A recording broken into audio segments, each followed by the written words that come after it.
আমার নবীজি এক সাহাবীকে অসুস্থ হলো দেখতে গেল। খেয়াল করেন, নবীজির জীবনী থেকে শিক্ষা নিয়ে যান।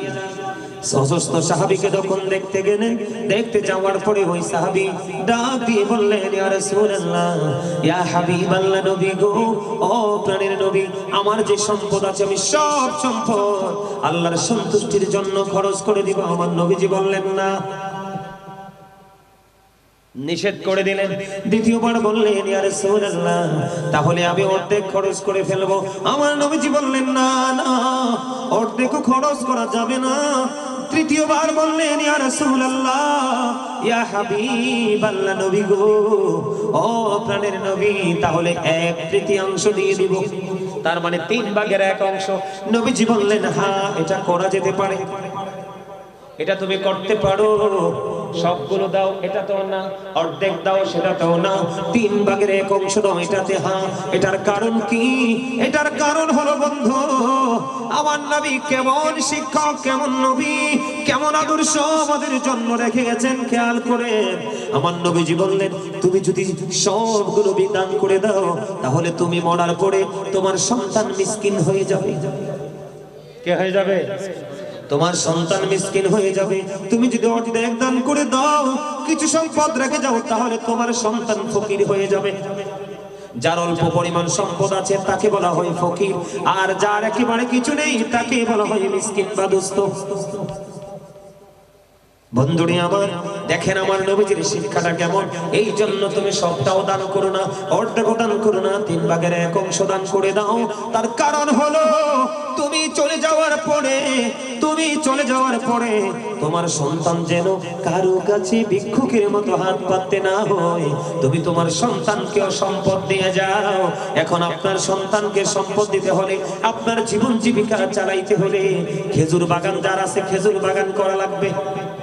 কথা কয় না? সব খেতে কি সবজি হয়? যার সবজি বাগান আছে তাকে সবজি বাগানে কাজ করতে হবে। কথা কন না কেন? যার মাছের ফিশারি আছে, মাছের ঘের আছে, তাকে মাছের ফিশারিতে কাজ করতে হবে। কথা বলে না? যার সরিষা বাইন দেওয়ার, সরিষা তৈরি করার জমি আছে, সরিষা বাইন দিতে হবে। যার গম করার ক্ষমতা আছে, গম করতে হবে। বিশেষ করে বাংলাদেশে খাবারের চাহিদা মেটায় ধান। আপনার যদি জমিতে ধান চাষ করার উপযোগী হয়, আপনাকে ধান চাষ করতে হবে। কোন ইমাম সাহেব আপনাকে বলতে পারবে না, তুমি একা একা কেন নামাজটা পড়লা, তুমি কেন জামাত পড়নি। কারণ সে তো নামাজ ছাড়ে নাই, হয়তো সওয়াব কম হয়েছে। কারণ আমার নবী বলেছেন, মুমিনের সব কিছু ইবাদত, মুমিনের কোনো কিছুকেই ছোট করা যাবে না। বিশেষ করে কৃষকদেরকে কোনোভাবে ছোট করা যাবে না, বরং বাংলাদেশের কৃষকটা হলো শ্রেষ্ঠ সন্তান। কথা কন না কেন? আমার কথা কি রাখো? আমার নবীর শিক্ষার মধ্যে আমলও আছে, বাস্তবতাও। আপনি বাস্তবতাকে অস্বীকার করলে চলবেন কিভাবে, বাঁচবেন কিভাবে? আপনার বাঁচা চলাটাই তো মুশকিল হয়ে যাবে। ঠিক না ঠিক? তাহলে কি বোঝা যায় নবী কি শিক্ষা দিলেন? এবার আসেন, বলো হুজুর 1/3 কেন দান করব? এটার তো নিশ্চয়ই একটা রহস্য আছে। আব্দুল্লাহ ইবনে মাসউদ রাদিয়াল্লাহু তাআলা আনহু থেকে বর্ণিত হাদিস খানে এসেছে বন্ধু, বুখারী এবং মুসলিম শরীফের মধ্যে। আপনার আমার প্রাণের নবীজি সাহাবায়ে কেরামদেরকে আজকে আমি যেমনি আপনাদেরকে বুঝাইছি, ঠিক তেমনি ভাবে, তবে এই পরিবেশে এরকম পরিবেশ তৎকালীন সময় ছিল না। আমার নবীজি সাহাবায়ে কেরামদেরকে বলতে লাগলেন, সাহাবীরা রে, ও সাহাবীরা, তোমাদের মধ্যে কে আছো রে নিজের সম্পদের চাইতে ওয়ারিসের সম্পদ বেশি পছন্দ করো? ইয়া রাসূলুল্লাহ, ইয়া হাবিবাল্লাহ, নবী গো, আমাদের মধ্যে এমন কেউ নাই যে নিজের সম্পদের চাইতে ওয়ারিসের সম্পদ বেশি পছন্দ করে। এবার আমার নবীজি বললেন, যা তুমি পৃথিবীতে রেখে যাবে, মৃত্যুর পরে ও বন্ধু সেইগুলো হয়ে যাবে তোমার ওয়ারিসের সম্পদ। আর যা তুমি মৃত্যুর আগে দান করে যাবে, এগুলোই হলো মূলত তোমার সম্পদ। এই জন্য তোমার সম্পদ তুমি পুঁজি করো, বৈধভাবে উপার্জন করে তুমি তোমার সন্তানকেও সম্পদ দিয়ে যাও। ওয়াজটা বুঝি মজা লাগে না? তুমি সুরক্ষিত করো, আবার ওটা বেঁধে তুমি আমার আলোচনা শুনতে আসো। তুমি দিনের শিক্ষাটাও সঠিকভাবে নাও। জুড়ে জুড়ে কন্যা সুবহানাল্লাহ। এখন আপনারা আমাকে বলেন, এই জায়গায় যে আমি আপনাদেরকে নিয়ে আসলাম, আপনারা বলেন আজকে যারা দুনিয়ার কাজের অজুহাত দিয়ে, পৃথিবীর কাজের অজুহাত দিয়ে তারা বাড়ির মধ্যে বসে রইল, ঘরের মধ্যে বসে রইল, ব্যবসা প্রতিষ্ঠানে বসে রইল, এই মাহফিল আগামী দিন বন্ধ হবে না, বেঁচে থাকলে আমার 1 বছর পরে হবে, ঠিক কিনা বলেন? আপনারা বলেন তারা কি সুন্নিয়ত করেছে? কারণ তারা আজকের দিনেও তাদের এই সম্পদকে মূল্যায়ন করেছে। ও বন্ধু, পৃথিবীকে আপন করে নিয়েছে। সূরা আলে ইমরানের 185 নম্বর আয়াতে আমার আল্লাহ বলে দিয়েছেন, ওয়ামাল হায়াতুদ দুনিয়া ইল্লা মাতাউল গুরুর। এই দুনিয়ার জীবন, এই পৃথিবীর জীবন একটা ধোঁকা ছাড়া কিছুই নয়। তুমি বন্ধু নবীজির এই শিক্ষা তুমি নিতে পারোনি। সম্পদকে সম্পদের মতো করে সেটিং দাও, আর দ্বীনের শিক্ষাকে শিক্ষার মতো করে ধারণ করো, আর গোলামীকে গোলামের মতো করে করো। জোরে জোরে কন্যা সুবহানাল্লাহ। এই শিক্ষাটা খুব চমৎকার ভাবে দিলেন না নবীজি? কথা বলেন, এটা অত্যন্ত মধুর না? টেকনিকটা আপনি খেয়াল করেছেন? তাও কাকে দিয়েছেন? বেঈমানকে। কাকে? আপনি আমি তো বকা দিয়ে ফেলি। এখানে সবচেয়ে বড় লক্ষণীয় যে বিষয়টা, নবীজি কিন্তু তাকে কি করতে পারতো? ধমক দিতে পারবো, ধমক দিতে পারতো, কিন্তু আমার নবী তাকে কি করে নাই? ধমক দেয় নাই, তার প্রতি বিরক্ত হয় নাই, তার প্রতি আমার নবীর সর্বোচ্চ সফটনেস কাজ করেছে, ঠিক কিনা বলেন? তাহলে আমি আমার নবীজির শিক্ষা থেকে, নবীজির জীবনী থেকে ফার্স্ট টাইম আজকের মাহফিল থেকে প্রথম কি শিক্ষা নিলাম? কেউ যদি অমনোযোগী হয় আমি তাকে বকা দিতে পারবো?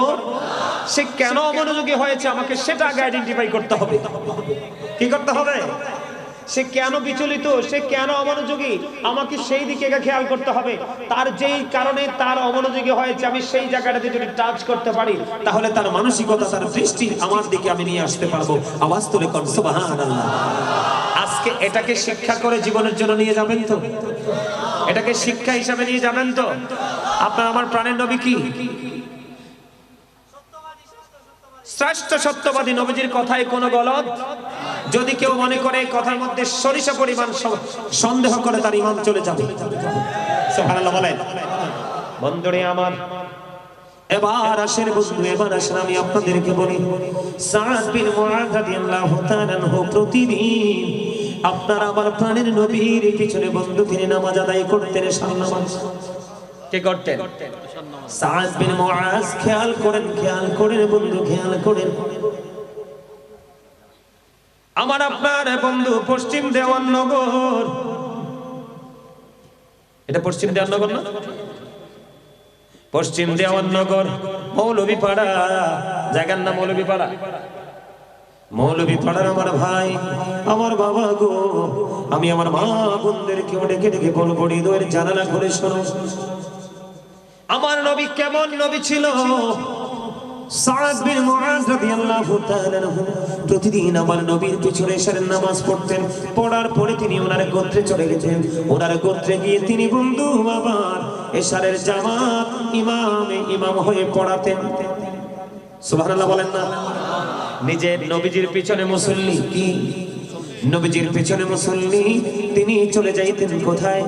ওনার গোত্রে, ওনার এলাকায়, ওনার গোত্রে গিয়ে বন্ধু তিনি ইমাম হয়ে যেতেন। ইমাম হয়ে যেতেন যখন তিনি নামাজ পড়াতেন অনেক লম্বা কেরাত ধরে, অনেক লম্বা কেরাত দিয়ে তিনি নামাজ পড়াতেন। একদিন উনি যখন প্রতিদিন এই লম্বা কেরাত দিয়ে নামাজ পড়ান, তখন একদিন ওখানে একজন খেজুর বাগানের মালিক, তিনি ওখানেই বন্ধু নামাজ পড়লেন। কিন্তু নামাজ পড়তে গিয়ে দেখতে পাইলেন ওই সাদ বিন মুআয লম্বা লম্বা কেরাত দিয়ে নামাজ পড়ে একদিন তিনি জামাত ছেড়ে দিয়ে, খেয়াল করেন, একদিন তিনি জামাত ছেড়ে দিয়ে একাকী নামাজ পড়ে তিনি খেজুর বাগানে পানি দিতে চলে গেলেন। এবার আপনার আমার প্রাণের নবীর কাছে বন্ধু এই তথ্য চলে গেল, মেসেজটা চলে গেল। আপনার আমার প্রাণের নবীর কাছে যখন খবর চলে গেল, আমার নবী, আপনার নবী, দু জাহানের বাদশা নবী, যিনি জামাতে নামাজ পড়েননি, যিনি জামাত ত্যাগ করেছেন, ওনাকে আমার নবী একটা বারের জন্য শাসন করেননি, একটা বারের জন্য আমার নবী ডাকেননি। তিনি ডেকেছেন ইমাম সাহেবকে। জুড়ে কোন আল্লাহু আকবার। ডেকেছেন কাকে?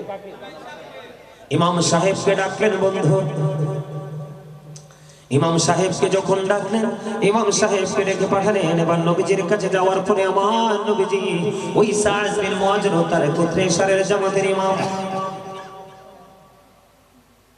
আমার আপনার পানে নবীজি একটা ডাক দিয়ে বলল, তুমি যখন লম্বা নামাজ পড়াবে, লম্বা জামাত পড়াবে, তখন তুমি লম্বা কেরাত দিয়ে নামাজ পড়িও না, কারণ তোমার পিছনে অসুস্থ থাকতে পারে, বার্ধক্যজনিত সমস্যায় ভোগে এমন লোক থাকতে পারে।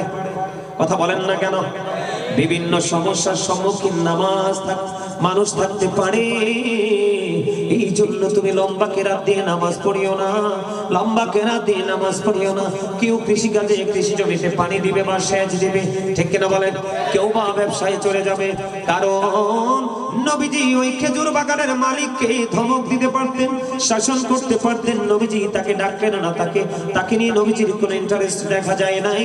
তার কারণ হলো আমার নবীজি বলে দিয়েছে, তুমি জামাত লম্বা জামাত যখন পড়াবে, বড় জামাত পড়াবে, তুমি ছোট্ট ছোট্ট কেরাত দিয়ে তুমি নামাজ পড়াবে, কারণ তোমার এই বড় নামাজের কারণে এমন মুসল্লি থাকতে পারে সে বিরক্ত হয়ে যাবে, কারণ সে অসুস্থ, ঠিক কিনা বলে?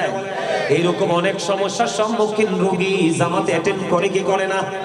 কারণ বললেন, নবীজি বললেন, মুমিনের জন্য ইবাদত নামাজ যেমনি ফরজ, তেমনি অর্থ উপার্জন করা, জীবিকা নির্বাহ করা, জীবন জীবিকার জন্য নিজে বাহির হইয়া ওই খেজুর বাগানে পানি দেওয়া, এটাও মুমিনের জন্য বড় ইবাদত।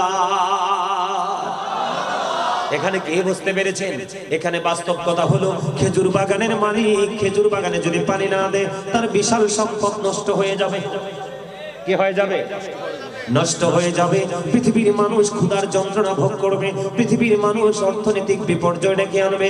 এই যদি খেজুর বাগানে খেজুর হয়, এটা বন্ধু এত বড় একটা নিয়ামত, এটা আপনারা সুস্থ থাকার জন্য বড় গুরুত্বপূর্ণ ভূমিকা রাখে খেজুর। বন্ধুরে আমার, আপনি যদি সুস্থ থাকতে চান, আমার দিকে তাকান, আপনি যদি সুস্থ থাকতে চান, বেশি বেশি করে জমজমের পানি খাবেন। সুবহানাল্লাহ বলেন না? আপনি যদি সুস্থ থাকতে চান, জৈতুনের তেল খাবেন অথবা মেসেজ করবেন।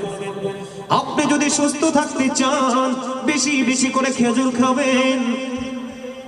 আপনি যদি সুস্থ থাকতে চান, আপনি কালো জিরা বেশি বেশি করে খাবেন। আমার নবীজি বলেছে, সপ্তাহে 3 দিন, কয়দিন? অথবা মাসে 3 দিন, কয়দিন? 3 দিন বা আরো বেশি বা আরো কম, সকালবেলা খালি পেটে যদি বন্ধু পিওর মধু যদি তুমি একটুখানি খেতে পারো, আমার নবীজি জানিয়ে দিয়েছে, যিনি ওই ধারাবাহিকভাবে মধু খাবে, আমার নবীজি বলেছেন, তার বডিতে কোনো বড় রোগ কোনোদিন বাসা বাঁধতে পারবে না।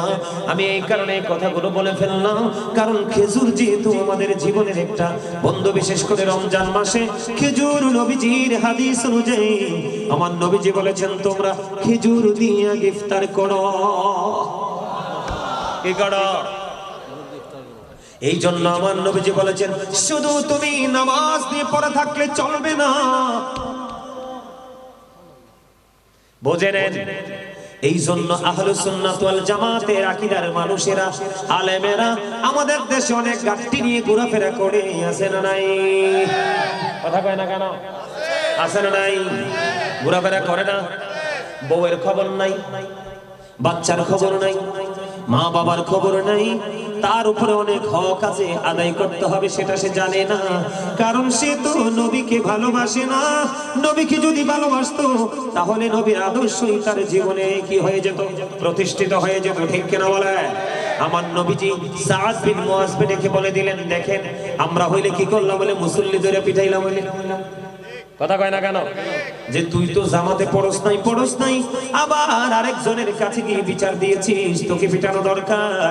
কিন্তু আমার নবীর থিংকিং, আমার নবীজির চিন্তা, আমার নবীজির ভাবনা, আমার নবীজি আমলকে আমলের জায়গায় রেখেছেন।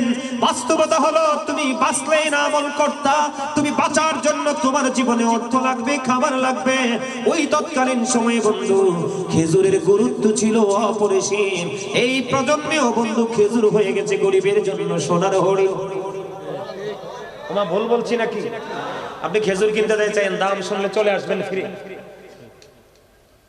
এই জন্য আপনাকে নবীজি দেখেন আমার নবীটা কেমন নবী। আমার নবী বলেছেন অবস্থার উপর ভিত্তি করে তুমি আমল করো, বড় করে করো। অবস্থার উপর ভিত্তি করে তুমি এটাকে স্মল করে দাও, ছোট করে দাও। আবার তুমি তোমার জীবন জীবিকার জন্য ছুটে চলো, জোরে জোরে কন্যা সুবহানাল্লাহ। আমার নবীজির জীবনী থেকে শিক্ষা বন্ধু আমার দিয়ে তাকান। আমাদের মধ্যে আদর্শবাহী শিক্ষা নাই, এই কারণে আমাদের এই সমস্যা। এদিকে তাকান, আমার নবীজি এক সাহাবীকে অসুস্থ হলো দেখতে গেল, খেয়াল করেন নবীজির জীবনী থেকে শিক্ষা নিয়ে যান।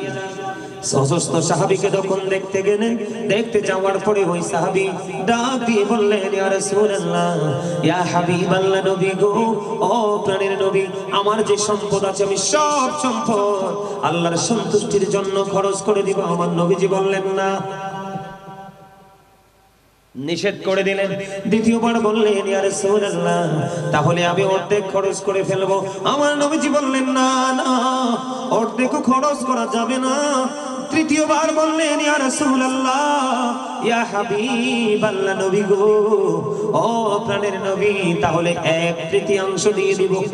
তার মানে 3/1 নবীজি বললেন হ্যাঁ, এটা করা যেতে পারে, এটা তুমি করতে পারো। সবগুলো দাও এটা তো না, অর্ধেক দাও সেটা তো না, 3/1 দাও এটাতে হ্যাঁ। এটার কারণ কি? এটার কারণ হলো বন্ধু, আমার নবী কেমন শিক্ষক, কেমন নবী, কেমন আদর্শ আমাদের জন্য রেখে গেছেন, খেয়াল করে। আমার নবীজি বললেন তুমি যদি সবগুলো বিদান করে দাও, তাহলে তুমি মরার পরে তোমার সন্তান মিসকিন হয়ে যাবে। কে হয়ে যাবে? তোমার সন্তান মিসকিন হয়ে যাবে। তুমি যদি অর্ধেক দান করে দাও, কিছু সম্পদ রেখে যাও, তাহলে তোমার সন্তান ফকির হয়ে যাবে। যার অল্প পরিমাণ সম্পদ আছে তাকে বলা হয় ফকির, আর যার একেবারে কিছু নেই তাকে বলা হয় মিসকিন বা দুস্থ। বন্ধুরে আমার, দেখেন আমার নবীজির শিক্ষাটা কেমন। এই জন্য তুমি সবটাও দান করো না, অর্ধেকও দান করো না, 3/1 দান করে দাও। তার কারণ হলো তুমি চলে যাওয়ার পরে তোমার সন্তান যেন কারো কাছে ভিক্ষুকের মতো হাত পাততে না হয়। তুমি তোমার সন্তানকেও সম্পদ দিয়ে যাও।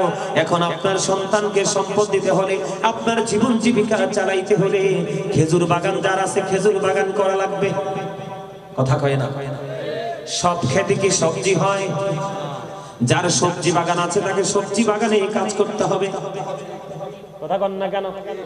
যার মাছের ফিশারি আছে, মাছের ঘের আছে, তাকে মাছের ফিশারিতে কাজ করতে হবে। কথা বলে না?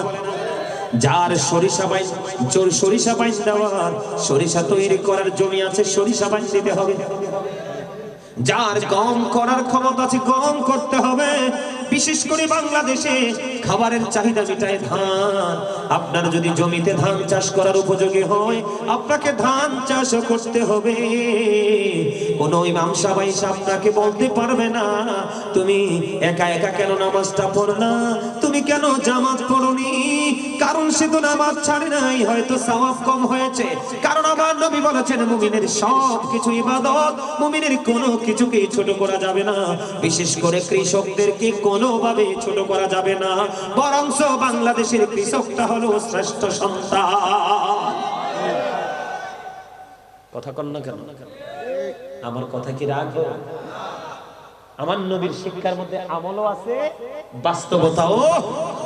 আপনি বাস্তবতাকে অস্বীকার করলে চলবেন কিভাবে, বাঁচবেন কিভাবে? আপনার বাঁচা চলাটাই তো মুশকিল হয়ে যাবে। ঠিক না ঠিক? তাহলে কি বোঝা যায় নবী কি শিক্ষা দিলেন? এবার আসেন বলো হুজুর 1/3 কেন দান করব? এটার তো নিশ্চয়ই একটা রহস্য আছে। আব্দুল্লাহ ইবনে মাসউদ রাদিয়াল্লাহু তাআলা আনহু থেকে বর্ণিত হাদিস খানে এসেছে বন্ধু বুখারী এবং মুসলিম শরীফের মধ্যে। আপনার আমার প্রাণের নবীজি সাহাবায়ে কেরামদেরকে আজকে আমি যেমনি আপনাদেরকে বুঝাইছি, ঠিক তেমনি ভাবে, তবে এই পরিবেশে এরকম পরিবেশ তৎকালীন সময় ছিল না। আমার নবীজি সাহাবায়ে কেরামদেরকে বলতে লাগলেন, সাহাবীরা রে, ও সাহাবীরা, তোমাদের মধ্যে কে আছো রে নিজের সম্পদের চাইতে ওয়ারিসের সম্পদ বেশি পছন্দ করো? ইয়া রাসূলুল্লাহ, ইয়া হাবিবাল্লাহ, নবী গো, আমাদের মধ্যে এমন কেউ নাই যে নিজের সম্পদের চাইতে ওয়ারিসের সম্পদ বেশি পছন্দ করে। এবার আমার নবীজি বললেন, যা তুমি পৃথিবীতে রেখে যাবে মৃত্যুর পরে বন্ধু সেইগুলো হয়ে যাবে তোমার ওয়ারিসের সম্পদ, আর যা তুমি মৃত্যুর আগে দান করে যাবে এগুলোই হলো মূলত তোমার সম্পদ। এই জন্য তোমার সম্পদ তুমি পুঁজি করো, বৈধভাবে উপার্জন করে তুমি তোমার সন্তানকেও সম্পদ দিয়ে যাও। ওয়াজটা বুঝি মজা লাগে না? লাগে। এগুলো আগে ওয়াজটা শোনেন নাই? এই ওয়াজগুলো শোনেন নাই? উনি সঠিক কথা বলছেন, এটাই সত্য। আর যদি শোনেন কেউ হয়তো বা আমার আলোচনা থেকে শুনেছেন। কি চমৎকার শিক্ষা না? আপনি আপনার সন্তানের জন্য রেখে যান, আবার আপনি চলে গেলে যদি আপনার সন্তান আপনার জন্য হাদিয়া তোহফা না পাঠায়, এজন্য আপনি মরার আগে আপনি আপনারটা রেডি করে ওপারে যান। চমৎকার সিদ্ধান্ত, জোরে বলনা সুবহানাল্লাহ। আর জোরে আটা মহব্বতে। তোরা চাষনি কিছু কারো কাছে খোদার মদদ ছাড়া, অন্যের ওপর ভরসা ছেড়ে নিজের পায়ে দাঁড়া। বুঝলেন কথাগুলো? অনেকে কিন্তু নিজের পায়ে দাঁড়াতে পারে না, তার মানে নিজের আমল নিজে করতে পারে না। এটার কারণ কি জানেন? এটার কারণ হলো Satan is the eternal enemy of the believers. ইন্না শাইতানা লাকুম আদুওয়ুন ফাত্তাখিযুহু আদুওয়া। শয়তান আমাদের প্রকাশ্য শত্রু, আল্লাহ তাকে শত্রু হিসেবে গণ্য করতে বলেছে। তবে তবে আপনারা আজকে পরীক্ষায় বিজয়ী হয়েছেন। আপনারা যারা এসেছেন আপনারা পরীক্ষায় বিজয়ী হয়েছেন। কেমনে জানেন? এখন কিন্তু বন্দুকের যুদ্ধের দিন নাই, এখন হচ্ছে রুহের যুদ্ধের দিন, আত্মার যুদ্ধের দিন। আপনারা আজকে যুদ্ধে বিজয়ী হয়েছেন। সুবহানাল্লাহ বলেন। কেমন আল্লাহর কথার সাথে আপনাদের উপস্থিতির বাস্তবতা মিল আছে? আমার আল্লাহ কি বলেছেন? ইন্না কাইদা শাইতানি কানা দাঈফা। আল্লাহ বলেছেন শয়তান ডিসিপশন ইজ ভেরি উইক। আওয়াজ তুলে কন্না সুবহানাল্লাহ। আর যারা বলেন না সুবহানাল্লাহ। আর একটু মহব্বতে। আপনারা যারা এখানে আসতেন, এই দেখেন আমার নবীজি কি শিক্ষা আমাদেরকে দেন। আপনারা যারা আজকে এখানে এসেছেন, আপনারা আমরা রাতের বেলা আসছি, আজকের এই সুবহানাল্লাহ আলহামদুলিল্লাহ আপনারা আমার মুমিনের জন্য রাতের ডিনার। আর যারা কন্না সুবহানাল্লাহ। সুবহানাল্লাহ আলহামদুলিল্লাহ লা ইলাহা ইল্লাল্লাহ। সুবহানাল্লাহ আলহামদুলিল্লাহ লা ইলাহা ইল্লাল্লাহ। লা ইলাহা ইল্লাল্লাহ। নবী আমার নূরের পুতুল, জগৎ করলেন অজানা। নবী আমার নূরের পুতুল, জগৎ করলেন অজানা। রোজ হাসরে করবেন তিনি উম্মতের ফয়সালা। সুবহানাল্লাহ আলহামদুলিল্লাহ। মুহাম্মাদে লা সুবহানাল্লাহ আলহামদুলিল্লাহ লা ইলাহা ইল্লাল্লাহ। লা ইলাহা ইল্লাল্লাহ লা ইলাহা ইল্লাল্লাহ। আরশ কুরসি লৌহ কলম সৃষ্টি জাহান ওসিলা। আরশ কুরসি লৌহ কলম সৃষ্টি জাহান ওসিলা। নিচে আল্লাহ খুশি হইয়া নাম রাখলেন হাবিবুল্লাহ। সুবহানাল্লাহ আলহামদুলিল্লাহ। মুহাম্মাদে সুবহানাল্লাহ আলহামদুলিল্লাহ লা ইলাহা ইল্লাল্লাহ মুহাম্মাদুর রাসূলুল্লাহ সাল্লাল্লাহু আলাইহি ওয়াসাল্লাম। জিকির একটু করে নিলাম, তার কারণ হলো আমার নবীজি বলেছেন, তোমরা যখন জান্নাতের বাগানে যাও তখন তোমরা জান্নাতের বাগান থেকে কিছু ফল খেয়ে নিও। ইয়া রাসূলুল্লাহ, ইয়া হাবিবাল্লাহ, নবী গো, এই জান্নাতের বাগানের ফলটা কি? ওই ফলটা হলো এতক্ষণ যে জিকির করেছি। খাবার খাইলে দেহের শান্তি, আমল করলে রুহের শান্তি।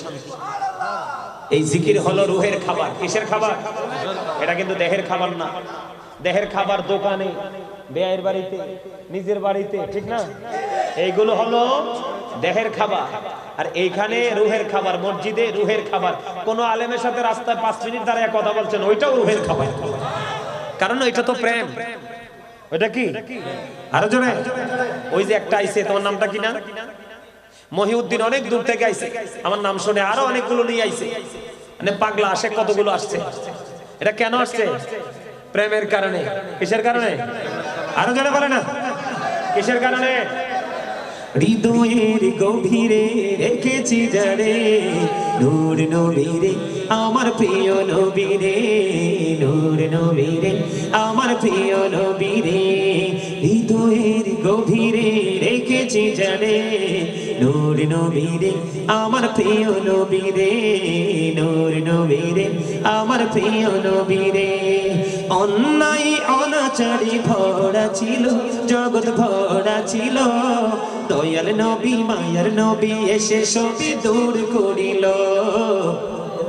দয়াল নবী মায়ার নবী এসে সবই দূর করিল। এমন নবীর শানমান কি করে করি বয়ান, এমন নবীর শানমান কি করে করি বয়ান। সেই নবীকে ভালোবাসি মনে প্রাণে রে, নূর নবীরে আমার প্রিয় নবীরে, নূর নবীরে আমার প্রিয় নবীরে। হৃদয়ের গভীরে রেখেছি জানে, হৃদয়ের গভীরে রেখেছি জানে, নূর নবীরে আমার প্রিয় নবীরে, নূর নবীরে আমার প্রিয় নবীরে। মারহাবা কন্যা, আরে জোরে।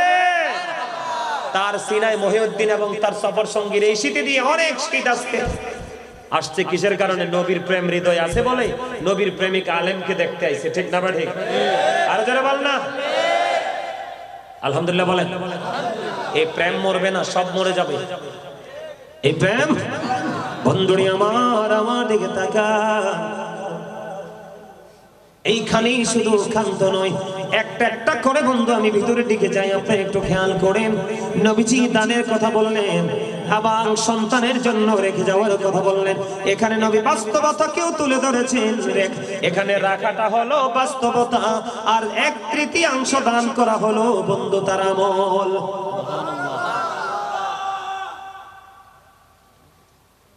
আমার নবীর কথা আমলও আছে, বাস্তবতাও। তার মানে পৃথিবীতে কিভাবে আপনি কোন স্টেজটাকে আপনি কিভাবে ইউজ করবেন, এই শিক্ষাও নবীজির কাছে আছে, এবং এইখান থেকে আমলের শিক্ষাটাও আছে। জোরে জোরে কন্যা সুবহানাল্লাহ, আর জোরে আল্লাহু আকবার। ইয়া রাসূলুল্লাহ, ইয়া রাসূলুল্লাহ, জিন্দাবাদ জিন্দাবাদ জিন্দাবাদ জিন্দাবাদ জিন্দাবাদ জিন্দাবাদ জিন্দাবাদ জিন্দাবাদ। আর জোরে কোন মারহাবা কোন না, আর জোরে বল না মারহাবা। দেখছেন নি মুরব্বী মানুষ কেমনে স্লোগান দিছে, তোমরা কি করো? প্রেম এমন এক জিনিস, চামড়া বুড়া হয়ে যায়, কিন্তু প্রেম, চামড়া যত বুড়া হয় প্রেম তত তাজা হয়, যদি এটা সাচ্চা প্রেম হয়। এই বুড়াটি মরতে দেরি, এগুলারে জান্নাতে দেওয়ার আগে আল্লাহ কয় 30-35 বছরের জোয়ান বানাবো। জোরে কান্না সুবহানাল্লাহ। কইলো বুড়া বয়সেরও 30-35 বছর আল্লাহর মতো পাওয়ার দেখাইছে, তো এই পাওয়ার আমি বিফলে যাইতে দিব? আর জোরে কান্না পারবো? কথা বলেন না, পারবো? আমরা প্রেম দেখাইতে পারবো তো? আল্লাহ কবুল করেন, এক সকলে বলেন আমিন। আর যারা বলেন আমিন। বন্ধুরে আমার, আমার নবীজির জীবনের শিক্ষা কত চমৎকার দেখেন। আমাদের দেশে বন্ধু বড় বড় গাঠুরি হাতি নিয়ে বউয়ের খবর রাখে না, মা বাবার খবর রাখে না, সন্তানের খবর রাখে না। দেশ থেকে দেশান্তরে, টেকনাফ থেকে তেতুলিয়া, রূপসা থেকে পাথরিয়া, এক প্রান্ত থেকে আরেক প্রান্ত পর্যন্ত দৌড়ায় দৌড়ায়। সে আসল ইসলাম কোনটা সেটা বোঝে না, কারণ এই বাংলাদেশে মোটামুটি সবাই ইসলাম বোঝে রে। গাঠুরি নিয়ে নিয়ে বাড়ি বাড়ি ঘুরতে হয় না। কথা কয় না কেন? আরো জোরে বলেন। এইটা কেন বলেছি? আমাদের দেশে বন্ধু অনেক মৌলবীরা আছে, বড় বড় দাড়ি, বড় বড় টুপি, বড় বড় জুব্বা লাগায়া এক রাজ্য থেকে আরেক রাজ্যে চলে যায়, এক জেলা থেকে আরেক জেলায় চলে যায়, মসজিদের মধ্যে অবস্থান করে ঘুমায়। আমি আপনাদেরকে বলি, রমজান মাসে মুসাফির ইতিকাফের উদ্দেশ্যে মসজিদে ঘুমাইতে পারবে, অন্যথায় কোনোভাবে বন্ধু মসজিদে ঘুমানো জায়েজ আর যারা কর। এখন আমাদের দেশে কিছু জুয়ান ছেলেদেরকেও বন্ধু তারা কি করে, ফেসে ফালায়, আছে না নাই? আরো জোরে কোন।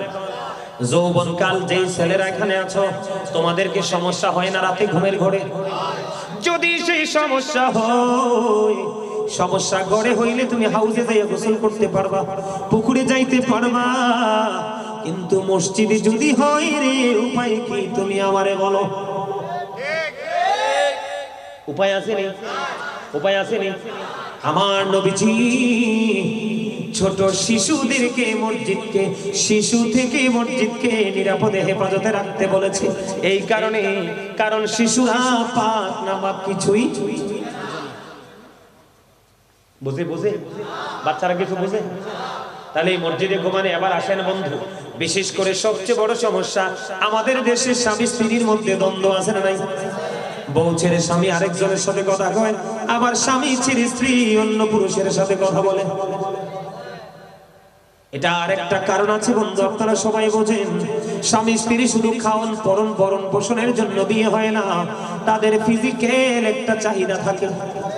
কথা বলেন না কেন বন্ধু?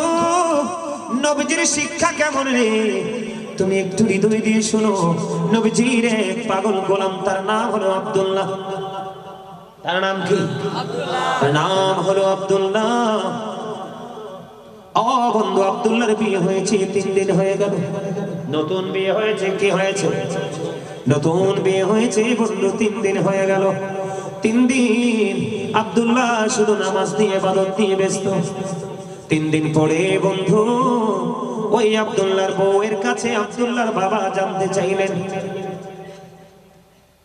বৌমার কাছে শ্বশুর জানতে চাইলেন, মা আজকে 3 দিন হলো তোমার বিয়ে হলো, তোমার সাথে আমার ছেলে কেমন ব্যবহার করছে রে মা? তো ওই বৌমা ডেকে ডেকে বললেন, আজকে 3 দিন হয়েছে বিয়ে হয়েছে, আমি এখনো পর্যন্ত আমার স্বামীর চেহারা দেখতে পাই নাই, কারণ সে মসজিদে আমল নিয়ে পড়ে আছে। কি আছে? আমল নিয়ে পড়ে আছে, কিন্তু তার বউয়ের সাথে কোনো দেখা নাই। এবার আমার নবীজি কি করলেন? আব্দুল্লাহকে ডাকলেন। আব্দুল্লাহকে ডাকার পরে বললেন, আমার নবীজি জানিয়ে দিলেন, আব্দুল্লাহ তুমি শুধু নামাজ পড়লে চলবে না, তুমি যদি শুধু নামাজই পড়ো, বাকি হক যদি তুমি সঠিকভাবে আদায় না করো, তাহলে এই নামাজ দিয়ে আমার মাওলাকে খুঁজে পাবা না। কারণ আমার আল্লাহ তোমাকে নামাজকে জান্নাতের চাবি বানাইয়া দিয়েছে, নামাজকে তোমার জন্য মেরাজ বানিয়ে দিয়েছে। কিন্তু এর মানে এই নয় যে তোমার বিবির হক আদায় না করে তুমি মসজিদেই শুধু পড়ে থাকবে। আমার নবী বলেছে, যা যা আব্দুল্লাহ, তুমি শুধু নামাজ পড়লে চলবে না, নামাজ আমল করলে চলবে না, মসজিদে থাকলে চলবে না, তোমার বিবির হক তোমার কাছে আছে রে, তুমি তোমার বিবির হকটাও তুমি বুঝিয়ে দাও। এখানে বন্ধু বাস্তবতা হলো, বিবি তোমার কোন লাল শাড়ি পরে থাকার জন্য আসেনি, শুধু লিপস্টিক দিয়ে রাখার জন্য আসেনি, সাজার জন্য আসেনি। তোমার কাছে এমন খোরাক আছে তোমার বিবি, আবার বিবির কাছে তোমার জন্য এমন খোরাক আছে রে, যেটা আল্লাহ অন্য কারো জন্য তোমার জন্য বৈধ করে নাই। ঠিক না ঠিক? আর জোরে বলেন। তাহলে এখান থেকে কি বোঝা যায়?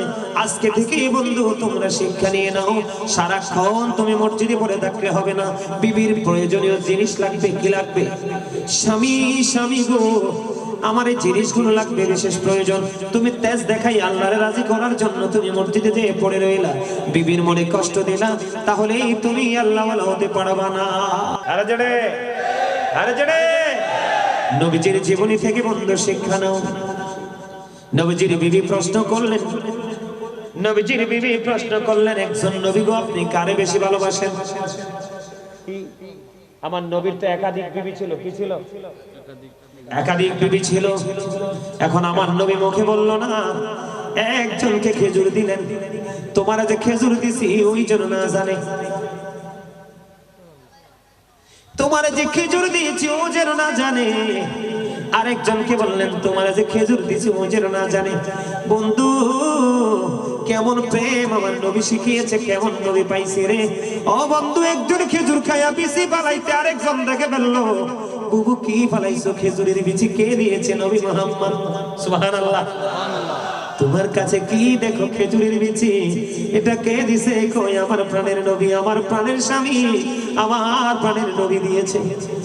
এবার তোমারটা কি? কই খেজুরের বিচি কে দিয়েছে? কয় প্রাণের নবী। বন্ধু, সবাইকে সমান দিল রে, কাউকে 19-20 করলো না। তোমাদের যদি বিয়ে করো যুবক, দুইটা পরেরটারে বিয়ে করলে আগেরটার কোনো খবর রাখো না। তুমি কখনোই আমার নবীর সঠিক সাচ্চা মুমিন উম্মত হইতে পারো না। মনে রাখো, যে দুইটা বিয়ে করলা, তিনটা বিয়ে করলা, চারটা পর্যন্ত করতে পারবা। কয়টা? তুমি একটা বিয়ের পরে ভালো লাগে না আর একটা বিয়ে করে ফেলো, কিন্তু পরকিয়া তুমি করিও না। অবৈধ ফিজিক্যাল সম্পর্ক তুমি গড়ে তোলো না, তোমার ঠিকানা হবে বন্ধু জাহান্নাম। দেখেন আমার নবীজির জীবনী, আমার নবীজির শিক্ষাটা কেমন। আমার দিকে তাকান।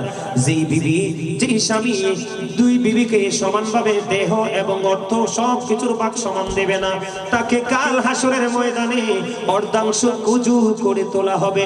জোরে জোরে কন্যা নাউজুবিল্লাহ। বুঝতে পারছেন নি কিছু? বুঝছেন? এবার আসেন বন্ধু, আমাদের দেশে অনেক স্বামী আছে পয়সা বলা, গুন্ডামি করে বিবির সাথে। কার সাথে? বিবির সাথে গুন্ডামি করে, আছে না নাই? এদেরকে বলা হয় বন্ধু ক্যারেক্টারলেস হাজবেন্ড। মা কথা কয় না কি? যেটা আরে নারীদের মতো অসহায় কি আছে দুনিয়াতে? হ্যাঁ, বাবার ঘরে বড় হয়েছে, তিনটা কথা কইয়া তোমার লগে সারা জীবনের জন্য চলে আসলো। শুধু তুমি স্বামীকে আপন করে নিল, সবাইকে পর করে দিল, তুমি তার কলিজায় কেমনে আগুন জ্বালাও? কথা কয় না? গুরুত্বপূর্ণ একটা জায়গা আমি তুলে ধরতেছি বন্ধু। স্বামীর ক্ষমতা আছে, তৌফিক আছে, কিন্তু বিবির মোহরানা দিলা না। কি দিলা না? আপনাদেরকে বলে যাই, একবারে যদি না পারেন, বিবি যদি বলে স্বামী গো তোমার তো কষ্ট হয়, আমার মোহরানা লাগবে না, আপনি বলবেন বিবি রে আমি তো এটা তোমার জন্য দিচ্ছি না, এটা আমি নিজেকে বাঁচানোর জন্য দিচ্ছি, কারণ এটা দেওয়ার জন্য কোরআন নির্দেশ আছে আমার আল্লাহ এবং আল্লাহ রাসূলের। কারণ এই যুগের নারীরা ছেলেদের কাছে নিরাপদ না, বউ তো থাক দূরের কথা, পরের মেয়ে সেটা তো থাক দূরের কথা। এখনকার মারা তার স্বামী যদি চলে যায় রে, মা হয়ে যায় ছেলেদের কাছে কাজের বুয়া। সব জায়গায় না, কিন্তু সব সন্তানের কাছে। নবীজি আপনাদেরকে সচেতন করার জন্য বলেছে, তোমরা তোমাদের বিবিদেরকে মোহরানা দাও।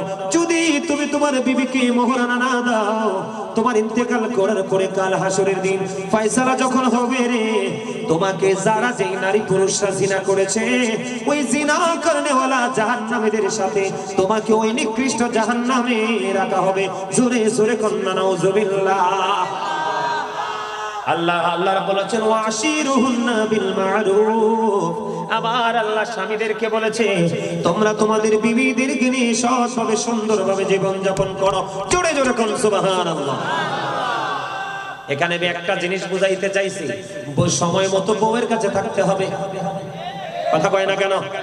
কিন্তু আবার বেশি থাকা যাবে না, বেশি থাকলে অন্তর মইরা যাইব, বেশি থাকলে দিল মারা যাবে। সময় মতো বিবিকে সময় দিতে হবে, সময় মতো বিবির চাহিদা পূরণ করতে হবে। আবার বিবি ও স্বামীকে এমন ভাবে মূল্যায়ন করতে হবে। আমার নবীজি বলেছে, যদি তোমার মহিলাদেরকে বলেছে তোমাদের চুলার উপর যদি দুধ বসানো থাকে, কি কথা কয় না? হাদিসে দুধের কথা আসছে। কিসের কথা? দুধের কথা কেন আসছে জানেন? কারণ সবচেয়ে রিস্কের রান্না হলো দুধ। দুধ রান্না করছেন নি? আমি আমার মায়ের সাথে অনেক দুধ রাঁধছি। আমার এই ইয়া আছে, আমার মায়ের সাথে এমন কোনো কাজ নাই আমি আমার মারে পাটায় বাইটটা বত্তা পর্যন্ত খাওয়াইছি। মা যখন অসুস্থ হয়ে যেত মার পছন্দের জিনিস নিজের হাতে পাটায় বাটতাম, বেটে বত্তা বানাই আমার মারে খাওয়াইছি আমি নিজে। সুবহানাল্লাহ বলবেন না? এখনকার ছেলেরা তো ফুতা কেমনে ধরে এটাই জানবে না, ঠিক না?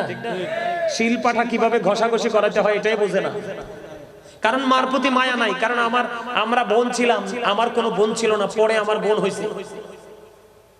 তা আমার মা একা একা সব সামলাতে পারতো না, আমি মাকে সবচেয়ে বেশি সময় দিয়েছি। হয়তো বা মায়ের দোয়ায় আজকে এত বড় জায়গায় আল্লাহ নিয়ে আসছে। সুবহানাল্লাহ বলেন না কেন? আরো জোরে। আমার নবীজি বলেছে, বিবি রে তোমার দুধ যদি চুলার উপর বসে থাকে, কারণ দুধ যখন উতরায় রে দুধটা চুলায় রাখা যায় না, এটা একবারে দ্রুত গতিতে ফেনা দিয়ে পুরোটা নিচে পড়ে যায়। নবীজি বলেছেন এটা একটা রিক্সের রান্না দুধ, ওই দুধ যদি তোমার চুলার উপর বসানো থাকে তুমি কি করবা? ওই দুধের পাতিলটা পালাইয়া স্বামী ডাক দিলে স্বামীর কাছে দ্রুত চলে আইসো। কারণ বন্ধু, কোন স্বামী স্ত্রী যদি মাত্র একটা ঘন্টা যদি স্বামী স্ত্রী, কোন স্বামী যদি চা খায়, আবার কোন বিবি যদি মিষ্টি খায়, কোন বৃদ্ধ দাদা যদি পান খায়, দাদু যদি পান খায়, স্বামী স্ত্রী এখনো বেঁচে আছে। আমার নবীজি বলেছে 1 ঘন্টা বা কিছু সময় যদি স্বামী স্ত্রী একসাথে বসে প্রেমের আলাপ করো রে, আমার নবীজি বলেছেন 1 ঘন্টার বিনিময়ে তোমার আমলনামায় 1 বছরের নফল ইবাদতের সওয়াব দেয়া হবে। নারে তাকবীর, নারে রিসালাত, ইয়া রাসূলুল্লাহ, নারে গাউসিয়া, ইয়া গাউসিয়া জন্য আলহামদুলিল্লাহ বলেন, আরো জোরে বলেন আলহামদুলিল্লাহ। তাইলে নবীজি আদর্শ শিখলাম নি? 2টা বউ যদি থাকে সমান দিতে হবে। কি দিতে হবে? সবকিছু। বড় বউর বাচ্চারা যা পাবে ছোট বউর বাচ্চারাও তা পাবে। কোন রকমের কোনো কি করা যাবে না, কারচুপি করা। এবং বউকে রাতের বেলা বিছানায় একা রেখে গাঁটটি নিয়ে মসজিদে ঘুমানো যাবে না। ওই সময় তোমাকে তোমার বিবিকে সময় দিতে হবে। কথা কয় না কেন? শরম লাগছে কথাটা, হ্যাঁ? এমনি না কইও তো উপায় নাই। কথা কয় না। আমাদের ইয়াং ছেলেদেরকে কি বুঝায় আল্লাহ জানে। কয় মক্কা মদিনার চেয়ে বলে হজ হয়, তার লগে গাঁটটি লিয়ে ঘুরলে। নাউজুবিল্লাহ কর না কেন? আরো জোরে। মক্কার হেরেমে নামাজ পড়লে 1 লক্ষ রাকাতের সওয়াব, মদিনার হেরেমে পড়লে 50,000 রাকাতের সওয়াব। সুবহানাল্লাহ কোন? মানে হেতার একটা গেলে বলে কয়েক হাজার কোটি রাকাতের সওয়াব। জোরে কোন না নাউজুবিল্লাহ? এটা বলে শুধু চাপার জোরে, এটার কোনো দলিল নাই। কেন বলেছি জানেন? এটা তাদের জন্য বলছি, তোমরা এটা জীবনও করো। তোমাদেরকে কেউ বললে কি করা যাবে না, তাদের কথা মতো দৌড় দেওয়া যাবে না। দৌড় দিলে দিতে হবে নবীজির কথা অনুযায়ী। এই আমি রাতের বেলা যাব না, আমার বিবি নতুন, আমার নতুন বউ তার আপন স্বজনকে ছেড়ে আমার কাছে চলে আসছে। মিনিমাম আমাকে 1টা বছর আমার বিবির কাছে কন্টিনিউ সময় দিতে হবে, কারণ সে এখনো আমার বাড়ির কোনো কিছু বুঝে। বলে হুজুর 1 বছর পরে কি ছেড়ে দিব? না, বিবি যখনই চায় স্বামী গো তুমি আমাকে সময় দাও, আপনি সময় দিতে হবে। স্বামী যখন চায় বিবি রে তুমি আমারে সময় দাও, এই সময়টা বন্ধু কোন সময় নাই। আপনি জওয়ান হন, মধ্যবয়সী হন, বুড়া হন, আপনারা স্বামী স্ত্রী এক অমূল্য প্রেমের বন্ধনে আবদ্ধ। বিবির সাক্ষী স্বামী যাবে জান্নাতে, আর স্বামীর একটা ফোঁটা চোখের পানি যাবে স্ত্রীর জন্য বরাদ্দ দিবে জান্নাত। স্বামী স্ত্রীকে কেমন ভাবে ভালোবাসতে হয়, কেমন প্রেমের বন্ধন থাকতে হয় শিক্ষা নেন। আমার নবীজি যখন বন্ধু এমার দিকে তাকান, মা আয়েশা বলতেছে, হাদিস শরীফের মধ্যে এসেছে, মা আয়েশা বলতেছে বন্ধু আমার নবীজি যখন মা খাদিজাকে নিয়ে, মানে আমাদের মা খাদিজাকে নিয়ে কথা বলতে থাকতো রে, মা আয়েশা বললেন আমি চলে যা, আমি আসার আগে কিন্তু খাদিজা পৃথিবী ছেড়ে চলে গেছে। কিন্তু তারপরে আমি দেখতাম আমার নবীজি যখন খাদিজাকে নিয়ে কথা বলতে থাকতেন, নবীজি কথা বলতে থাকতেন, আমার নবীজির মধ্যে কখনোই কোনো ক্লান্তি বা বিরক্তি দেখতে পাই না। কি প্রেম দেখছেন? হ্যাঁ, কোন ক্লান্তি কি দেখতে পায়? আমার নবীজি মা খাদিজার বন্ধু কবরের পাশে দাঁড়ায়া দাঁড়ায়া কান্দে। আমার আল্লাহ জিবরিলকে ডাক দিয়ে বললেন, জিবরাইল আমার হাবিবকে জিজ্ঞেস করো গো, আমার হাবিব কেন রে ওই খাদিজার কবরের পাশে বসে বসে দাঁড়ায় দাঁড়ায় কান্দে। আবার আমার নবীজির কাছে জানতে চাইলে নবীজি জানিয়ে দিলেন, আমার খাদিজা চলে গেছে গো, আমার খাদিজা আমাকে বলে গেছে, নবী গো, ইয়া রাসূলুল্লাহ, ইয়া হাবিবাল্লাহ, নবী নবী গো, আমি যদি মুনকার নাকিরের প্রশ্নের জবাব যদি দিতে না পারি গো, আপনি আমার উত্তরগুলো দিয়ে দিয়েন গো নবী। ওই প্রত্যাশায় আমার নবী মা খাদিজা চলে গেছে, খাদিজার বিরহ আমার নবী মানতে পারে না। নবীজির চক্ষু মোবারক দিয়ে বন্ধ ঝর্ণার মতো বন্ধ পানির ফোঁটা পড়ছে। আমার আল্লাহ যখন জানতে পারলেন মা খাদিজার জন্য আমার নবী কান্দে রে, আমার আল্লাহ খবর জানিয়ে দিলেন, জিবরাইল যা যা যা আমার হাবিবকে জানিয়ে দাও, আমি আল্লাহ কথা দিলাম আমার হাবিবের প্রিয় খাদিজার কবরে কখনো ফেরেশতা প্রশ্ন করার জন্য আসবে না।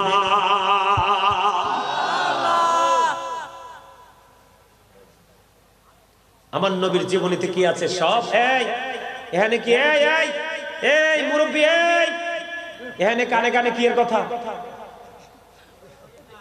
ওইলে আইয়া বইয়েন, নাইলে সাইডে দিয়ে কথা শেষ করেন। আমি এটা একদম পছন্দ করি না, জানেন? আমাদের দেশটা নষ্ট হয়ে গেছে। মসজিদে গেলে ইমাম সাহেব বক্তব্য দেওয়ার মানুষ যার যার মতো কথা বলে, আর আমার কাজ হলো আমার শ্রোতাদেরকে যতক্ষণ আমি আমার মতো করে কন্ট্রোলিং আনতে না পারবো আমি ওয়াজ করবো না। কারণ আমি ওয়াজ করে লাভ কি? তার ব্রেইনে তো ঢুকবে না। আর ব্রেইনে ঢুকে না বলেই আজকে নামাজ পড়ার পরে মাহফিল এত হওয়ার পরে মানুষের হেদায়েত নাই। কারণ আপনার তো আসল তো বডি না, আপনার আসল তো হলো অন্তর। আপনার অন্তরে ঢুকতে হবে, ব্রেইনে সেটিং দিতে হবে, তাইলে না হইলো ওয়াজ, তাইলে না হলেন আপনি জান্নাতের বাগানের মেহমান। এবার আমার দিকে তাকান, এদিক তাকান। আরেকটা মজার খবর বন্ধু আমার নবীজি শুনতে পাইলেন। তিনজন সাহাবী, কয়জন? কয়জন? আপনারা আজকে আমার কাছ থেকে বন্ধু ওই পাগলাটা জানতে চাইছে, হুজুর নবীজির শিক্ষা, নবীজির জীবন আদর্শ আমাদেরকে একটু দিয়ে যাবেন, আমরা নিজেদেরকে পরিবর্তন করতে পারি। বক্তিয়ার না দেখতেছি তো, বক্তিয়ার আছে, তোমার ইখতিয়ার মতো ওয়াজ করতেছে, কথা কয় না। হ্যাঁ সুবহানাল্লাহ কোন না, আরো জোরে, আরেকটু মহব্বতে আমার দিকে তাকান বন্ধু, এদিক তাকান। তিনজন লোক, কয়জন? আরো জোরে, তিনজন। কয়জন? একজন। তারা তিনজন মিলে পরামর্শ করলো। আমাদের মধ্যে দেখবেন অনেক বাবা আছে, অনেক মা আছে, তার 5টা 6টা 7টা। ওই দিন আপনাদের চট্টগ্রামের এক হুজুর গেছে, ওই কসবাতেও আছে, তা আমি ছিলাম, উনিও ছিলেন। উনি বললেন, হুজুর এক দম্পতির 24টা সন্তান হয়েছে। কয়টা? কিন্তু একটাও তো মানুষ হয় নাই। কয়টা হয়েছে? 24টা। একটাও মানুষ হয় নাই। দেখবেন আমাদের মধ্যে অনেক মা বোনের আছে, অনেক ভাই বাবার আছে, ওরা মনে মনে বলে, আল্লাহ আমার এত 10টা 7টা 5টা সন্তান দিলা, একটাও তো হুজুরের মতো তুমি বানাইলা না। অনেকে আফসোস করে কিনা? ঠিক তেমনি নবীজির জামানায় তিনজন লোক। কয়জন? তিনজন লোক। আমার নবীজি তো রাহমাতাল লিল আলামিন, আমার নবীজি তো হাবিবুল্লাহ, আমার নবীজি তো ইমামুল মুরসালিন, আমার নবীজি সিরাজুল মুনিরা। জোরে জোরে কন্না সুবহানাল্লাহ, আরে জোরে কন্না সুবহানাল্লাহ। আমার নবীজি নূরুল আলা নূর, আমার নবী হলো আল্লাহর প্রিয় হাবিব, যার মাধ্যমে তিনি যে স্রষ্টা, তার স্রষ্টা সৃষ্টির মধ্যে তার খবর পৌঁছে দিয়েছেন। সুবহানাল্লাহ বলেন। বন্ধুরে আমার, তেমনি ভাবে তিনজন নবীজির আমল, নবীজির গুণ, নবীজির সব কিছুর সাথে তার বাস্তবতা মিলালেন। মিলায়া দেখলেন নবীজির কাছে এসে তিনজন একেবারে তুচ্ছ। এখন একজন বলতেছে, তিনজন পরামর্শ করতেছে। একজন বলতেছে আমি 12 মাস রোজা রাখবো, তার মানে কন্টিনিউ রোজা রাখবো। আরেকজন বলতেছে আমি মসজিদে সারাক্ষণ থেকে আল্লাহর গোলামি করব। আরেকজন ডাক দিয়ে বলতেছে, আরেকজন বলতেছে আমি আমার বিবির কাছে কখনোই যাব না। তারা তিনজন মিলে পরামর্শ করলেন। আমার নবীজি আস্তে আস্তে করে হেঁটে হেঁটে তাদের কাছে আসলেন, এসে বললেন তোমরা কি ওই তিনজন লোক যারা একটু আগে বলেছো কন্টিনিউ নামাজ পড়বা, কন্টিনিউ রোজা রাখবা, কন্টিনিউ তুমি বিবির কাছ থেকে বিরত থাকবা, ওই তিনজন না? ওই তিনজন বললেন হ্যাঁ নবী গো, আমরা তো সেই তিনজন। নবীজি তখন সঙ্গে সঙ্গে বলে দিলেন ক্বালা আইয়ুকুম মিসলি, তোমরা কে আছো আমার মতো? জোরে জোরে কন্যা সুবহানাল্লাহ। আপনি আমি চাইলে কি নবীর মতো করতে পারবো? তৎকালীন সময়ে পারে নাই। নবীজি বললেন না না, তুমি কন্টিনিউ নামাজ পড়লে চলবে না, তোমাকে দুনিয়ায় থাকতে হলে দুনিয়ার কাজও করতে হবে। আরেকজন বললেন তুমি কন্টিনিউ রোজা রাখবা, তোমার পক্ষে এটা সম্ভব না, তুমি আমি নবীর মতো পারবা না। তার কারণ হলো আমি নবী যখন রোজা রাখি আমার আল্লাহ মহব্বত করে আমাকে কুদরতি ভাবে ইফতার করায়, কিন্তু তোমার নসিবে তো এটা নাই, তোমাকে সিস্টেম মতো আগাইতে হবে। সুবহানাল্লাহ বলেন না কেন? কি মতো? আপনাকে সাহারি খাইতে ইফতারি করতে হবে, ঠিক না ঠিক? একটা এক্সাম্পল যদি দেই আমি আপনাকে, কি কথা বলে না, একটা এক্সাম্পল যদি দেই আপনাদেরকে খেয়াল করেন। যদিও এটা চলতেছে বন্ধু রজব মাস, এক্সাম্পলটা দিব আমি মুহররম মাস থেকে। এদিকে তাকান, একজন ব্যক্তি কি হয়ে গেল, ইহুদিদের কাছে বন্ধু তিনি বন্দী ছিলেন। কি ছিলেন? খেয়াল করেন, খেয়াল করেন, ইহুদিদের কাছে বন্দী ছিলেন। যখন তিনি মুহররম মাস আসলো, আশুরার মাস আসলো, মুহররমের 10 তারিখ কিন্তু অত্যন্ত ফজিলতের একটা মাস দিন। ওই লোকটা ইহুদিদের কাছে বন্দী, ওই লোকটা আল্লাহর কাছে বললেন আল্লাহ গো, তুমি যদি আমাকে এই ইহুদিদের কাছ থেকে মুক্তি দাও, আমি এই মুহররম মাসের 10 তারিখে আমি একটা রোজা রাখবো। সুবহানাল্লাহ। কি আমার কিছু বলবেন? ওয়াজ নিয়ে কিছু বলবেন? বললে আমার কানে কানে বলে যাবেন। আপনাদের পার্সোনাল কথা এখানে বলা যাবে না, বুঝছেন নি? ওয়াজটা কি খারাপ লাগে নাকি দরকার আছে? আছে? আমরা স্টেজ তো আমারে বক্তিয়ারে পাঠাইছি, ইয়াতে ভিডিওতে ভিডিও করে পাঠাইছি। আপনাদের স্টেজ দেখে আমি পুরো মুগ্ধ হইছি। আপনাদের কাছে কেমন লাগে? পুরো ব্যতিক্রম না? অপূর্ব সুন্দর।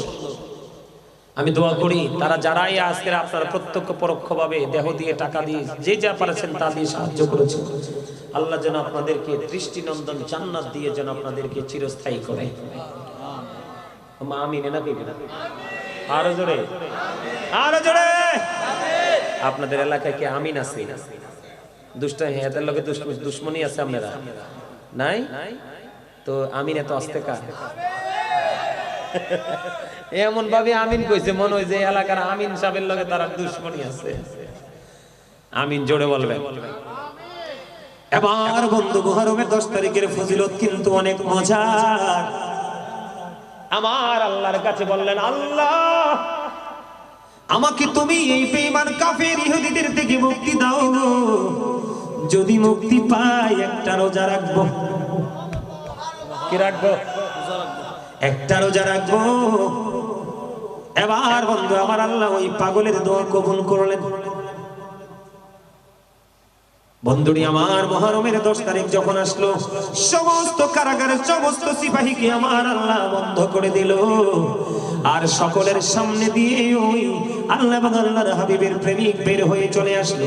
তারা বুঝতে পারলেন যে তাদের দুশমন পালিয়ে যাচ্ছে, পালিয়ে পরে তারা করলেন, কিন্তু ধরতে পারলেন না। এমন এক জায়গায় তিনি চলে গেলেন বন্ধু। যাওয়ার পরে তিনি রোজা রাখলেন। মুক্তি পাওয়ার পরে যেমন কথা তেমন রোজা রাখলেন। রোজা রাখার পরে বন্ধু ধীরে ধীরে দিনটা ফুরিয়ে গেল। ইফতারির সময় হয়ে গেল রে। ইফতারির সময় যখন হলো, কোনো কিছু নাই, কোনো কিছু নাই, কেমন করে সে ইফতারি করবে রে বন্ধু? এবার ইফতারির সময় ওনার মধ্যে একটা তন্দ্রা ভাব আসলো। কি ভাব? তন্দ্রা বুঝেননি? একটা হলো একবারে বিছানায় ঘুম লাগায় ঘুমাইলাম নাক ডেকে, এটা হলো ঘুম। আর একটা হলো বইয়ে রইছি, আছে না নাই?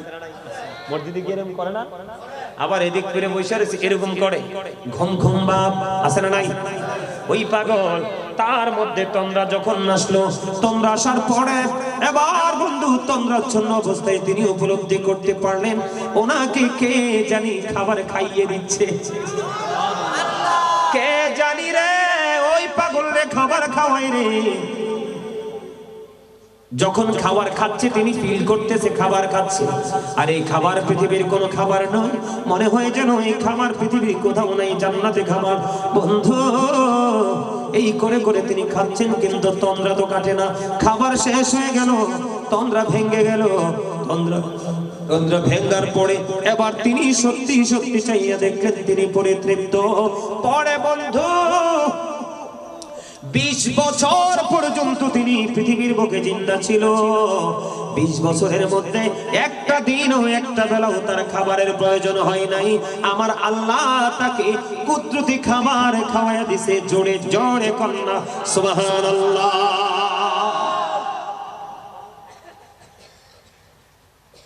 ওই রকম আশিক যদি হয় তাইলে হচ্ছে একটা আলাদা কথা, ঠিক না? ঠিক। আমার নবীজি বলেছেন না না না, কন্টিনিউ রোজা রাখা যাবে না, তোমাকে ইফতারি করতে হবে, সেহরিও খাইতে হবে।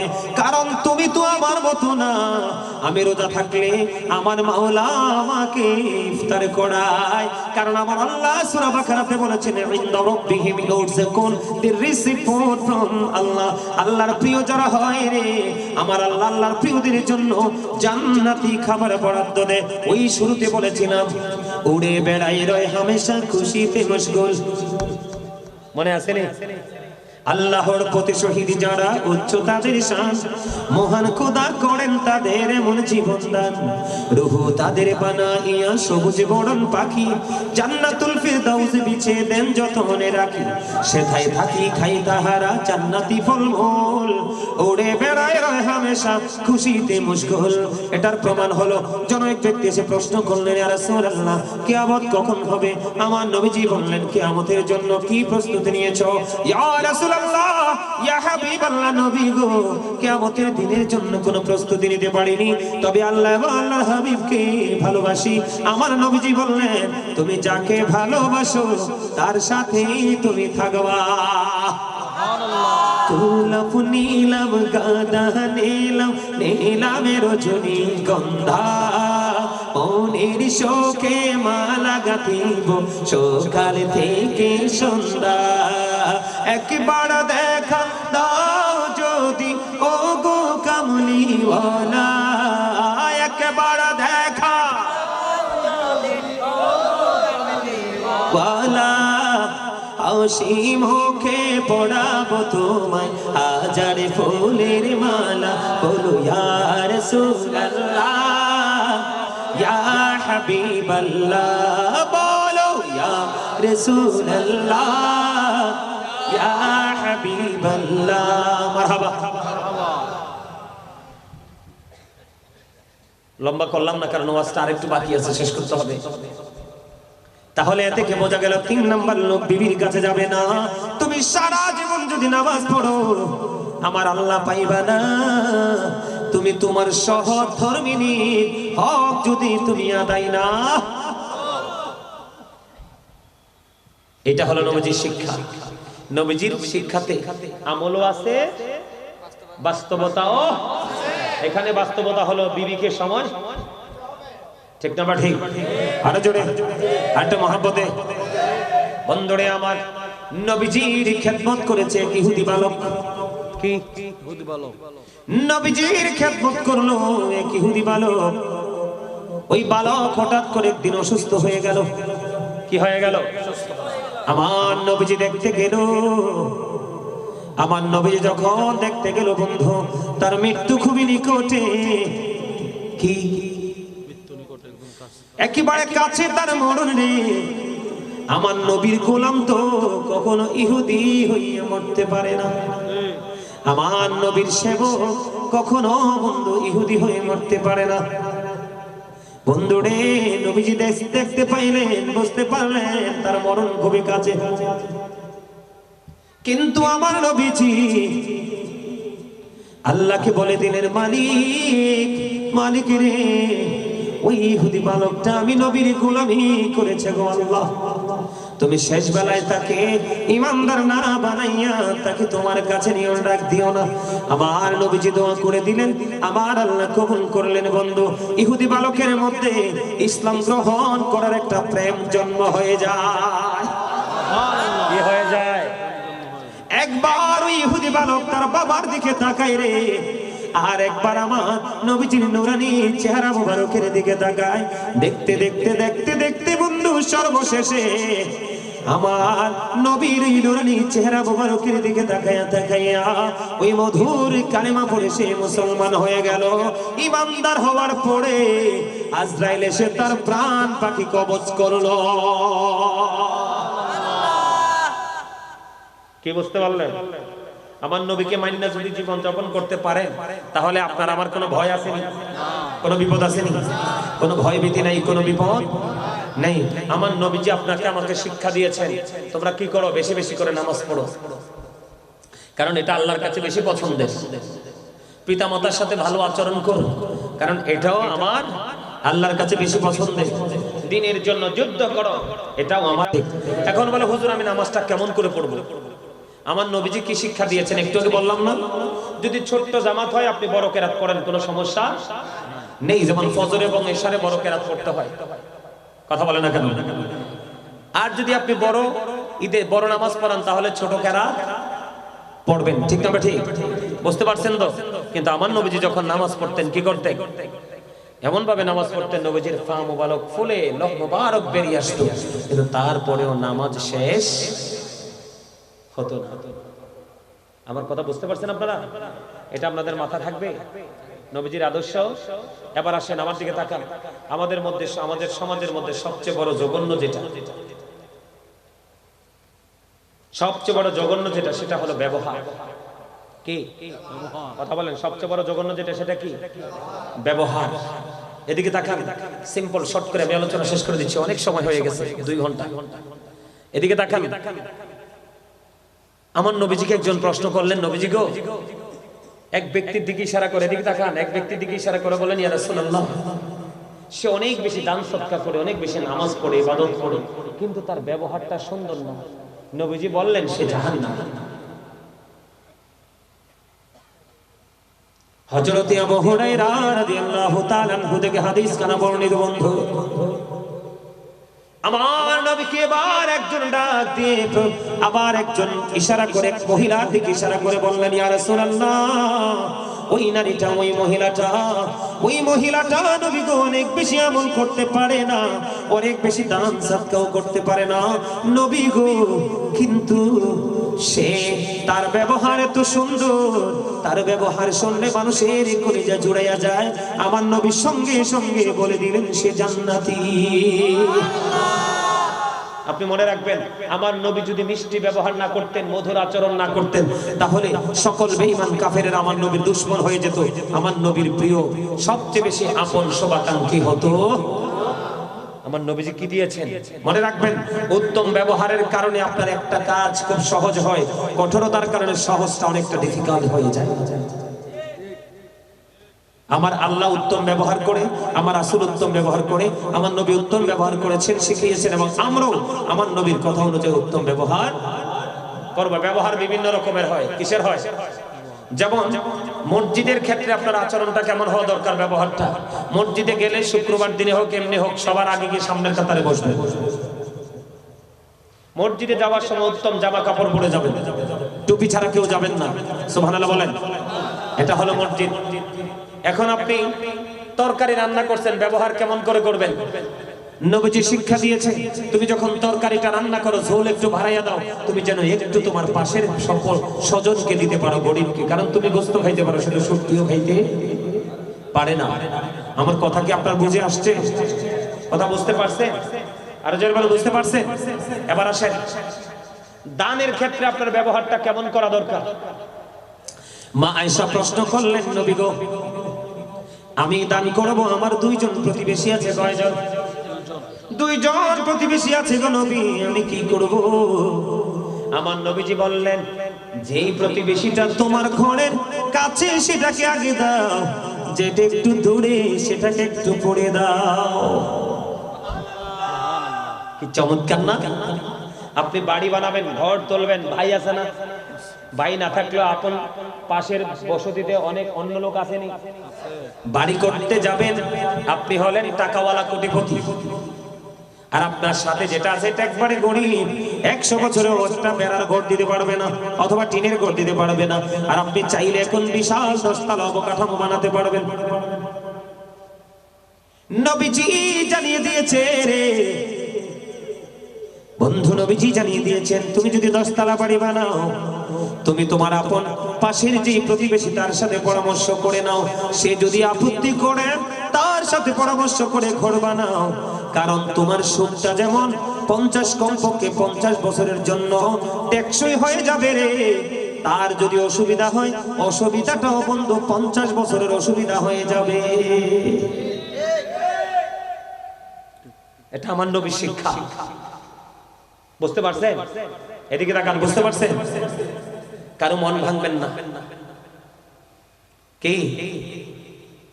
কারো মন ভাঙবেন না। ভাঙা মন জোড়া লাগানোর চেষ্টা করবেন। কি করবেন? আর জোরে বলে না, কি করবেন? ভাঙা মন জোড়া লাগানোর কি করবেন? আমার নবীজি বললেন, কেউ যদি মানুষের ভাঙা মন জোড়া লাগায় রে,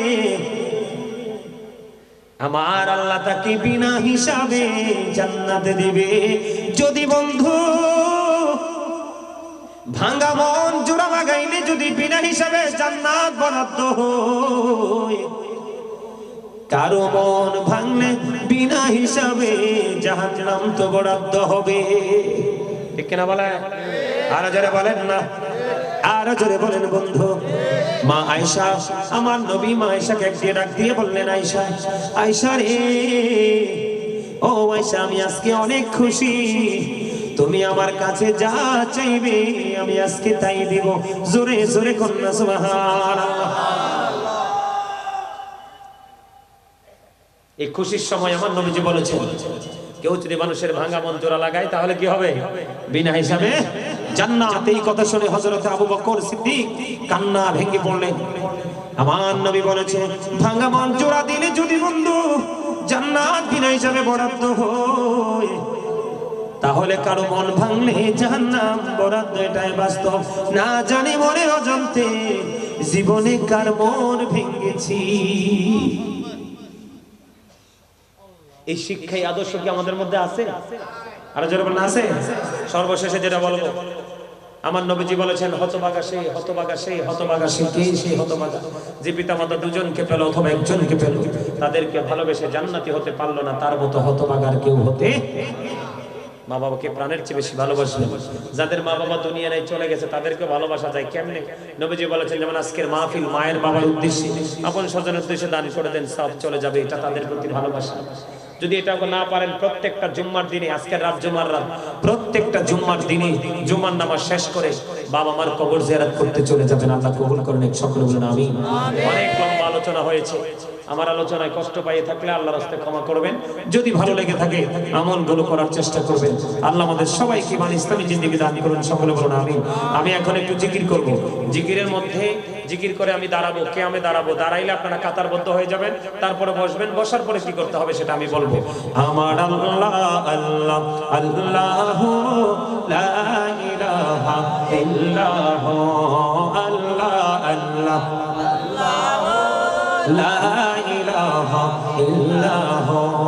মনটাই আমার চাই যে শুধু যেতে মদিনায়। বলেন, মনটাই আমার চাই যে শুধু যেতে মদিনায়। রে ও বুঝি মনি রে, বোঝাই যত সে তো বোঝে না নবীজি। আল্লাহ আল্লাহ লা ইলাহা ইল্লাহু, আল্লাহ আল্লাহ লা ইলাহা ইল্লাল্লাহ না জানি তো বাইতে নৌকা না জানি সাঁতার আরে দয়া করে পার করিও জাহান্নাম মাঝার নবীজি মোহাব্বতে ইল্লাল্লাহ আল্লাহ আল্লাহ লা ইলাহা ইল্লাল্লাহ গুনাহগারের গহনা জোড়ে নবী দিদারে আপনার দয়া করে দেখাইয়েন চেহারায় আনোয়ার নবীজি আল্লাহ আল্লাহ মহব্বতে ইলাহা ইল্লাল্লাহ আল্লাহ আল্লাহ কিয়ামের সময় শুধু স্টেজটা তুলিস ইল্লাল্লাহ আল্লাহ আল্লাহ লা ইলাহা ইল্লাল্লাহ